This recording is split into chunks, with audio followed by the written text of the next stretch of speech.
In today's video, we're going to be taking a look here at the upcoming pattern. Unfortunately and fortunately, I liked talking about it, but thankfully nothing ended up happening with it. We don't have to talk about the tropics, so it was exciting to take a look for a moment, but it did fizzle out. Obviously, as a 10% chance risk, you do anticipate that to happen in most cases, so that is what ended up happening in this case as well. Again, as anticipated. We're going to be talking about the upcoming pattern, though. There is plenty to go over here. So we talk about the upcoming pattern, the total precipitation, the total snowfall, and the temperature pattern where there is a ton happening, especially those coastal storms along the East Coast I'm extremely concerned about.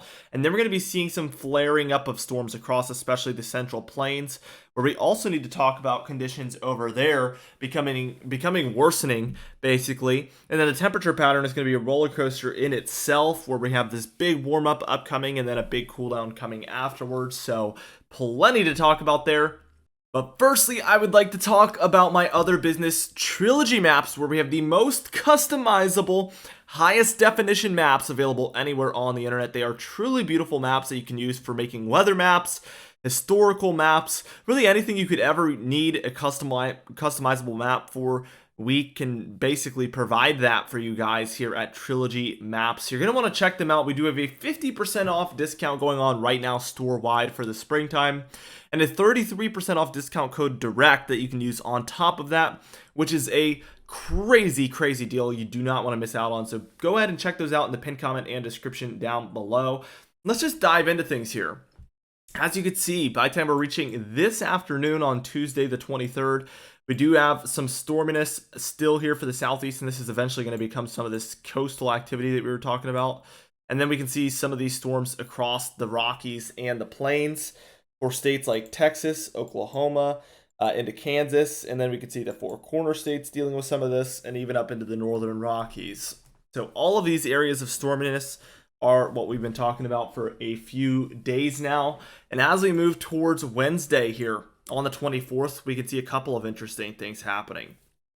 Firstly, we see that this activity here in the south central United States is flaring up with potentially some severe weather here for Texas, Oklahoma, Arkansas, Missouri, and Kansas there on the day for Wednesday the 24th.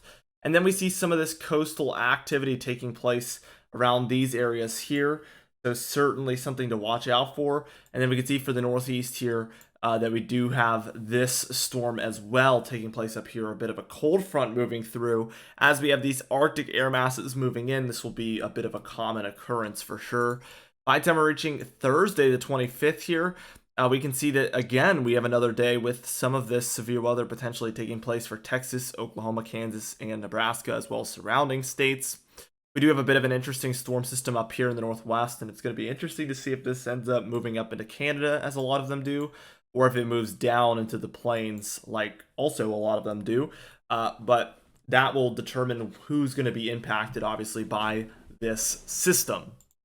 Now, by the time we reach Friday, here, the 26th, what we see is that there is this coastal system right here, again, trying to slowly make its way up the coast. These storms are moving so slowly, and that makes things even more impactful because the time of impacts is going to be lengthened. And that's definitely going to lead towards higher totals as far as precipitation is concerned. We can really see the flow of these storms right here just by looking at this map, but it is interesting to see this huge flaring up of these thunderstorms here to the east of the Rockies, and certainly something to really pay attention to as we see multiple days here in a row now where these storms are really doing this. By the time we're reaching Saturday the 27th, this is when this coastal storm really becomes a factor for Virginia, North Carolina, South Carolina area. That is mainly where we're watching for this storm, and it is going to move further up the coast as well. So we're going to need to really pay close mind to this. And again, Saturday, we have another day of these potential severe thunderstorms here. So probably like the 5th or 6th day in a row by this point that we've seen potential storms in that area. Sunday, this storm has not even moved an inch. As you can see, it's still just bringing these pretty impactful conditions here to South Carolina, North Carolina, and Virginia. Now, a lot of the activity that was just east of the Rockies is now by Sunday beginning to spread eastward. And we can see by about Monday here, we are seeing more of this thunderstorm activity here across some of the Appalachian Mountains in the deeper south areas there. But again, this coastal system is still bringing impacts to eastern North Carolina for maybe 6th day in a row now. Tuesday, it's finally beginning to kind of lift off at day 7 here on our simulated radar. So certainly very interesting. Still seeing these flaring up of some of these severe weather storms here, as you can see. And by Wednesday, we're seeing this move a little bit eastward here, some of these storms. And then let's take a look at Thursday here. And we're still seeing some of this activity across the south. So it's kind of moved like this. But we're seeing another round of that potential severe weather in the deeper south there on June 1st, Thursday. Very, very interesting, to say the least. I think another factor worth noting is this area of tropical kind of moisture and thunderstorms moving through close to Florida. I think that's definitely worth noting as well. Total precipitation here, no surprise that we see gargantuan amounts here off the southeast coast, and that is due to the fact that we've basically seen just this storm stay stationary right there. That is why. And then we see these flaring up of thunderstorms for this area for multiple days. And that's why we also see extremely large amounts here just east of the Rockies. Outside of that, we do get quite a bit here for the northern Rockies as well. That is something that I've kind of noted also. And then everywhere else is a little bit quieter on this particular model run. Now, the total snowfall has really died down. We see a little bit here for the Rockies, a little bit there for the Sierra Nevadas, and every single day we're seeing less and less here. So we're just going to move right past that into the temperature pattern, where again, things are a little bit cooler right now. We're going to show you that in just a second. As we roll through, we can see another Arctic blast is on the way for Friday, and then even Saturday, especially for the southeast here. You can see 10 to 15 degrees below normal, certainly very far below what's typical. And then we start to finally warm up by the time we're taking a look at Monday, Tuesday, Wednesday time frame. So we're really going to see a significant amount of warming here, especially it appears like late week here. So Friday the 2nd, we can see this very warm air mass taking place over a lot of the eastern United States. Cooler temperatures overall, though, here across the Southwest.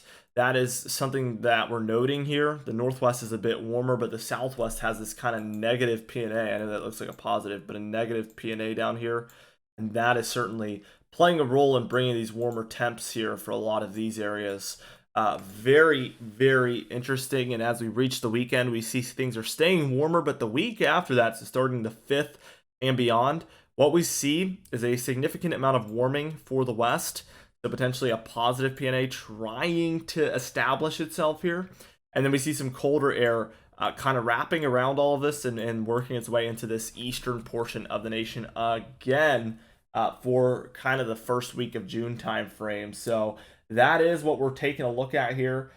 Definitely been a pretty impactful weather pattern, temperature pattern overall. And we've seen this flip back and forth and back and forth. And this is what we're landing at now for that first week into this maybe second week of June. We'll be taking a look at this. So be sure to check out the Trilogy Maps in the pinned comment and description down below. Also subscribe for daily weather videos. We do upload every single day. You can even hit the bell icon for daily notifications when we upload so you never miss one. Also, be sure to like the video if you did enjoy it. Leave a comment down below, and I will see you guys in the next video.